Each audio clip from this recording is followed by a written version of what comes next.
സാറാണ്. അങ്ങനെ 2026 കീം എൻട്രൻസിന്റെ ഒരുക്കങ്ങൾ പൂർത്തിയായി. ഇനിയിപ്പോൾ നിങ്ങളുടെ ഊഴമാണ് എന്ന് പറഞ്ഞു കഴിഞ്ഞാൽ നിങ്ങൾക്ക് ആപ്ലിക്കേഷൻ കൊടുത്ത് കാര്യങ്ങളൊക്കെ അങ്ങോട്ട് സ്റ്റാർട്ട് ചെയ്യാം. അതിനുള്ള സമയമായി എന്നുള്ളത് ഓർമ്മിപ്പിക്കാൻ വേണ്ടിയുള്ള വീഡിയോ ആണ്. നമ്മുടെ എല്ലാ കാര്യങ്ങളും നിങ്ങൾക്ക് കൃത്യമായിട്ട് ഈ ചാനലിൽ കൂടെ കിട്ടും. എല്ലാവരും നമ്മുടെ ചാനൽ മാക്സിമം ഫോളോ ചെയ്യുക, മാക്സിമം ഷെയർ ചെയ്യുക. പിന്നെ നമ്മുടെ ഓൺലൈൻ ക്ലാസ് ഉണ്ട്, നിങ്ങൾക്ക് ജോയിൻ ചെയ്യാം. അടിപൊളിയായിട്ട് മാത്സ് ട്രിക്സ് ഒക്കെ പഠിച്ച് സൂപ്പറായിട്ട് സൂപ്പർ പവർ ഈ വർഷം തൊട്ട് മാത്സ് ആയിട്ടുണ്ട്. അപ്പൊ അതിനനുസരിച്ച് മാത്സിനെ നിങ്ങൾ ഇംപ്രൂവ് ചെയ്ത് കഴിഞ്ഞാൽ കീം വളരെ സിമ്പിൾ ആയിട്ട് നേടാനും പറ്റും. അപ്പൊ നമുക്ക് കാര്യത്തിലൂടെ കിടക്കാം. ഈ വർഷത്തെ ആപ്ലിക്കേഷൻ സ്റ്റാർട്ട് ചെയ്യുന്നത് ജാനുവരി 5 മോനെ. ഒത്തിരി നേരത്തെ ആയിട്ടുണ്ട് അല്ലേ? ശരിയാണ്, ജാനുവരി 5 സ്റ്റാർട്ട് ചെയ്ത് ജാനുവരി 31 നിൽക്കും. അപ്പം Jan 5 to Jan 31 ആണ് നമ്മുടെ ടൈം. ചിലപ്പോ ഒക്കെ ഇച്ചിരി അങ്ങോട്ടൊക്കെ എക്സ്റ്റൻഷൻ ഒക്കെ നടത്തിയെന്നൊക്കെ ഇരിക്കാം, അതൊന്നും കുഴപ്പമില്ല. പിന്നെ വേണ്ട കാര്യങ്ങളെല്ലാം വിശദമായിട്ടുള്ള വീഡിയോ നമ്മൾ ഉടൻ തന്നെ പുറത്തിറക്കും.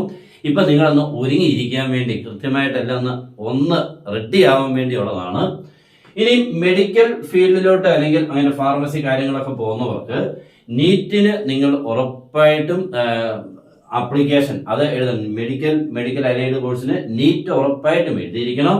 കീം രജിസ്റ്റർ ചെയ്തിരിക്കണം. ഓക്കെ, കീം രജിസ്റ്റർ ചെയ്തിരിക്കണം. നീറ്റ് എഴുതുകയും വേണം. പിന്നെ നിങ്ങൾക്ക് ഒരു ആർക്കിടെക്ചർ കോഴ്സിനാണെങ്കിൽ നാറ്റയുടെ ഒരു എൻട്രൻസ് എക്സാം ഉണ്ട്, അതും നിങ്ങൾ എഴുതണം. അപ്പോഴും കീം രജിസ്റ്റർ ചെയ്തിരിക്കണം. ഈ പ്രോസ്പെക്ടസും കാര്യങ്ങളും നിങ്ങളെല്ലാം അതൊക്കെ വിശദമായിട്ട് വായിച്ചിരിക്കണം. പ്രോസ്പെക്ടസും കിട്ടാൻ വേണ്ടി നോക്കിക്കുക, എല്ലാ കാര്യങ്ങളും ഡീറ്റെയിൽഡ് ആയിട്ട് കിട്ടാൻ www.cee.kerala.gov.in സൈറ്റിൽ കയറി നിങ്ങൾക്ക് എല്ലാ കാര്യങ്ങളും ഒന്ന് വായിച്ച് ക്ലിയർ ചെയ്യാം. അതിനൊന്നും സമയം ഇല്ല എന്നുള്ളതാണ് നിങ്ങളുടെ പ്രോബ്ലം. നമ്മൾ വേണ്ട കാര്യത്തിന് എപ്പോഴും കറക്റ്റ് കാര്യമേ ചെയ്യത്തുള്ളൂ. ഒരു എക്സ്ട്രാ എന്ന് പറഞ്ഞാൽ ഈ പ്രോസ്പെക്ടസ് ഒക്കെ വായിച്ച് നിങ്ങൾക്ക് ഡീറ്റെയിൽസ് എല്ലാം അതിനുള്ളിൽ കൃത്യമായിട്ടുണ്ട്. അത് വായിക്കുക, അതിനുവേണ്ടിയാണ്. പിന്നെ ഡീറ്റെയിൽഡ് ആയിട്ടുള്ള വീഡിയോ നമ്മൾ ഉടൻ തന്നെ പുറത്തിറക്കുന്നതാണ്. അപ്പൊ എല്ലാവരും റെഡി ആയിട്ടിരിക്കുക, മിസ് ചെയ്യല്. നമ്മൾ പല കാരണങ്ങൾ കൊണ്ട് പറയും. ചിലർ പറയും, ഞാൻ എഞ്ചിനീയറിങ്ങിനൊന്നും പോകുന്നില്ല, അതുകൊണ്ട് ഇത് അയക്കുന്നില്ല. നമുക്ക് വളരെ വലിയൊരു മണ്ടത്തരമായിരിക്കും സംഭവിക്കും. കാരണം നമുക്ക് ഈ എക്സാം എല്ലാം കഴിഞ്ഞ് പിന്നെ 1.5 മാസം കഴിഞ്ഞിട്ട് അല്ലെങ്കിൽ 2 മാസം കഴിഞ്ഞിട്ട് ഒരു കോഴ്സിനെ കുറിച്ച് ചിന്തിച്ചു തുടങ്ങുമ്പോൾ പല കോഴ്സുകൾക്കും ചിലപ്പോൾ നിങ്ങൾ ആവശ്യപ്പെടാതെയോ അല്ലെങ്കിൽ അറിയാതെയോ ഒക്കെ ഇത് ആവശ്യം വരും. അന്നേരം നമുക്ക് ഈ കീം എഴുതാത്തതിന്റെ പേരിൽ പല ബുദ്ധിമുട്ട് അനുഭവിക്കും. അതുകൊണ്ട് അങ്ങ് എഴുതിയിട്ടേര്, എന്തായാലും ഒരു വഴിക്ക് പോവില്ലയോ. ഒന്നും മിസ് ചെയ്യേണ്ട, മാക്സിമം നിങ്ങൾ പ്രയോജനപ്പെടുത്തി പോകാൻ ശ്രമിക്കുക. അതുകൊണ്ട് ഇത് എഴുതാൻ ശ്രമിക്കുക. അപ്പോൾ ടൈം എല്ലാവർക്കും കൃത്യമായല്ലോ.